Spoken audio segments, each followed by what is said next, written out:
Representante povo ia uma fukum Parlamento Nacional, suzera ba PDH Zota Hokak, atual investigação ba sefi suku Colimau posto Bolsonaro, nebe desconfia com a $100 tol nolo ba idoso sira.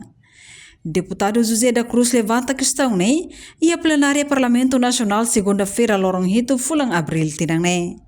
Deputado Husi Bancada Frateleng Nedehang, e a Constituição artigo Ronolo garante feri catua sirane, retan tratamento especial e a vida economia, mas bem infelizmente se fisuco ne rasi com a $100 tolonolo. Nebe maka foi dadao feri catua sira sim seriosa, se fisuco ne coa feri catua seriosa $30. Lá tem também saída sem justificação para fer catua sira.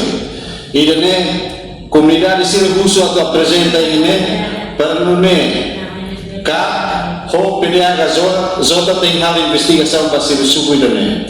Porque $30 ne ina amo seriosa ne Constituição garante e artigo 20. Nebema que fer catua sira ne reta tratamento especial para tu ver vida da economia, mas se racimo infelizmente se pessoa não pode fazer $30. Há ainda né e te colhe com a administração tá colhe a coisa com a povo, mas a prática se não continua aí, também lá usa tua ajuda povo, mas né atual sussa não tem os na fato povo. Há ainda nesse dia o ministro pelo fundo nota de dia para ver apresenta para pedir ajuda no caso para a investigação imediata. Também bem para harus ser e povo nele.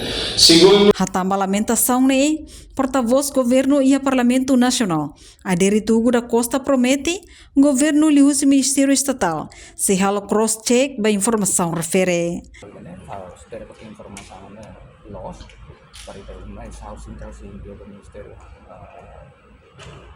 Estatal perlu halo proses informação sudah informação saya kondisinya kuat $30 ini hanya sulit para fotonya dalam yang tertentu nanti tinggal itu proses saya sudah kuat sudah masa fiscalização masih konsul di suku ya masa presentatoran municipio sira administrador posto sira mas apa kampanye hal supervision bahasa ini itu simpelnya sira kita tentu hal verifica informação yang terakhir depois lagamos masa informação da loja seketika pada sesuatu itu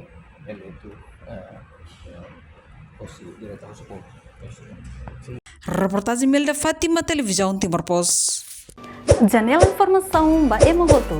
Atau tem informação atual dia kliu, kita haluha. Hana yang botão subscribe, like. Halo comentário no Fahia Tutang ba media sosial hotu.